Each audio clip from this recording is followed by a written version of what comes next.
زیباست. حضرت مولوی یک قصه دوره در مثنوی انشاءالله هم قصه را بیان میکنیم و بعد وقتی دعا کردن هم شده است به صحبت حسن خاتمه میبخشیم تا هفته دیگر انشاءالله. حضرت میگوید یک مؤذن داشت بس آوازی بد، در میان کافرستان بانگ زد. یک گروه مسلمانان در دارالحرب زندگی میکردند، در مملکت کافرها. بعد هم یک مسجد داشتن و نماز میخواندن، یک مؤذن جوانور داشتن، همون را تاکیدش میکردن که تو آواز تا بلند نکرده دوری مسجد از اون بته کفایه های. چند گفتندش مگو بانگی نماز که شود جنگ عداوت ها دراز. نصیحتش میکردن که خدای نکرده با ای بالای میزنه از آن نگوی که همی صدای تو سبب جنگ نزاع با کافرها و مشرکان نشود. او ستیزه کرده پس به احتراز، گفت در کافرستان بانگی نماز. یه روز وقت میعاد قلعه یافتیش که نبود بالای میزنه برمده با تمام آواز نعره زد.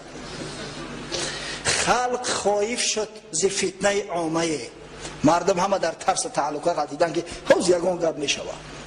خلق خایف شد ز فتنه عامه، خود آمد کافر با جامه. شمع حلوا با چنان جامه لطیف، هدیه آورده بیامد چن الیف. پرسان کان مؤذن کو کجاست، که صلا و بانگ او راحت فضاست. همه در ترس تعلقه در مسجد جمع شدیم. ناخواست یکی از همون کافرها آمد، یک جامعه فسان در دستش، شمع گرفت است. شمع بسیار قیمت بها بود، چراغی عصرهای پیش بود. با این قدر حلوا گرفت است برای دهن شیرینی هدیه آورد است. و گفت همون مؤذن کو در آوازش جانم هدیه آوردمش. این قدر آواز شیرین داشته است، این قدر آواز مقبول داشته است. مردم حیران شدن که سبحان الله از آواز این پرنده ها میتورن این خیل شده است که به این مردک معقول شد. و شرح میتن دختر دارم لطیف و بس سنی، آرزو می بود او را مؤمنی. هیچ این سودا نمی رفت از سرش، پندها می داد چندین کافرش. یک دخترچه دارم گفت، بسیار دخترکی صالحه، همین یک محبت اسلام در قلبش پیدا شده است.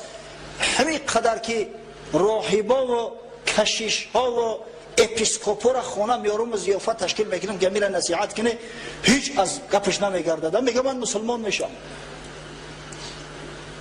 هیچ این سودا نمیرفت از سرش، پندها میداد چندین کافرش. در دل او مهر اسلام رسته بود، همچه مجمر بود این غم من چه دود. این اسلام این قدر زیبا است، این قدر گوارا است که در قلبی همون دختر میگه به درجه ریشان دختر بود که دیگه درون با درون می سوختم، ای بنیام دود و می برمده علاج نداشتم، چکارش کنم باقی دختر می.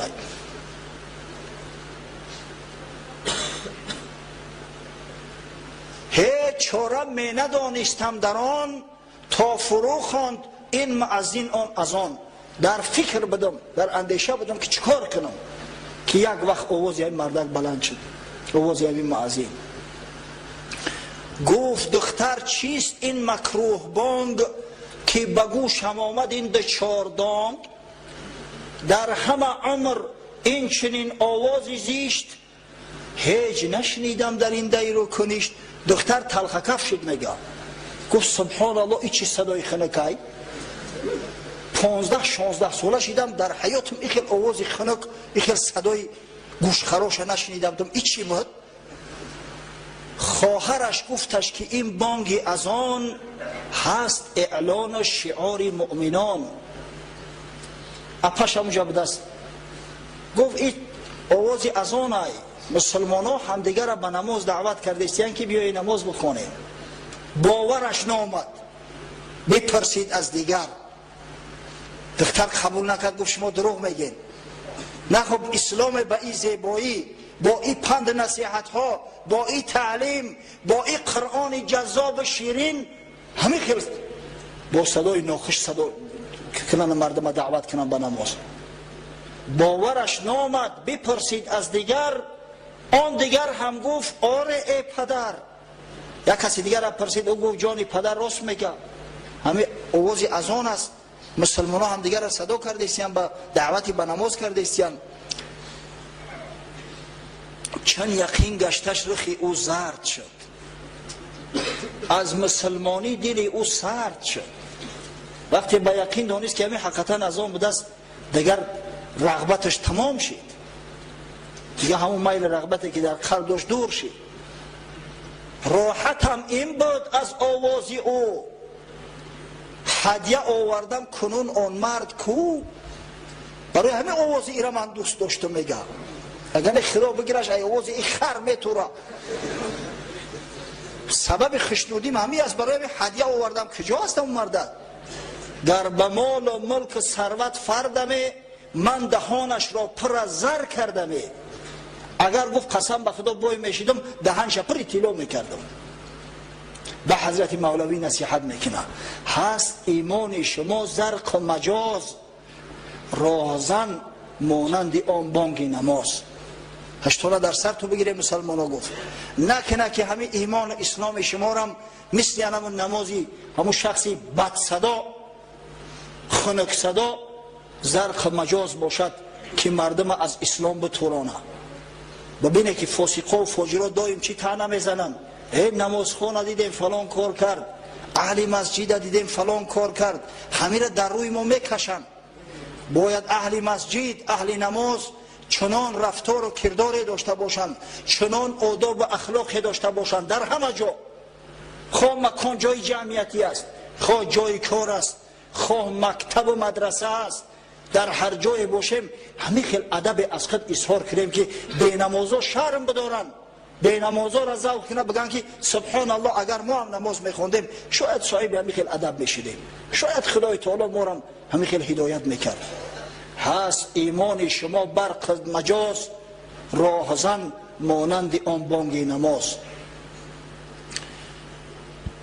حضرت عبدالله ابن زید همراه بلال رضی الله عنهما آمدند، یک دیواری بلند بود، حضرت بلال بالا برآمد، عبدالله ابن زید یک کلمه به کلمه از آن براش تلقین کردن گرفت و بلال با صدای خوش شیرین و گوارا و طنین اندازش بار اول در تاریخ اسلام از آن از برای مسلمانان اعلان داشت و صدای شیرین و گوارای از آن تمام فضای مدینه بلکه فضای تمام دنیا را با خود پر کرد. همین وقت حضرت عمر در خانهش بده که نو طهارت کرده است، میخواست مسجد بیاید که صدای از آن همون کلمه های اولش در گوشش زد. دیگر ریداش بر زمین کشیده به طرف مسجد تاخت. آمد گفت یا رسول الله والذی بعثک بالحق لقد رأیت مثل ما رأى. ای حبیب خدا، گفت قسم به خدایی که ترا به پیغمبری بر حق مبعوث کرده است، همین چیزا ما هم در خوابم دیدم. حضرت صلی الله علیه و سلم گفت فلله الحمد. ابن هشام در سیره خود آورده است که این از آن از جانب یک صحابه هم کافی نیست، به وحی به پیغمبر صلی الله علیه و سلم آمده بود و عمل صحابه ها و خواب صحابه ها باز یک تحکیم دیگری بر بالای آن شد. زیرا وقتی که حضرت عمر این سخن به پیامبر صلی الله علیه و سلم میگوید، حضرت در جوابش گفت یا عمر قد سبقك الوحی، قد سبقك بذلك الوحی، پیش از خواب تو گفت وحی بر من اومده بود. متاسفانه وقتمون تمام شد. انشاءالله در اینجا به سخنمون حسن خاتمه میبخشیم و تا هفته آینده خود را و شما را به خدای عز و جل میسپارم که خداوند از جمیع بلا و آفات ما و شما را نگهبان باشد و خداوند صاحب علم نافع مان گرداند و از تاریخ سیره حبیبش محمد صلی الله علیه و سلم ما را به حد برخوردار گرداند که هیچ یک مستشرق، هیچ یک معترض، هیچ یک مبتدع نتواند که در تاریخ پیغمبرمون و در تاریخ اصحاب بزرگوار آن حضرت صلی الله علیه و سلم در قلب ما شک ایجاد کند. آمین یا رب العالمین. و بسته است من براتون اعلان میکنم روزهای 18 و 19 همین ماه ایون آزمون قاریای قرآن می شود. اعلام ما در بیرون زدیم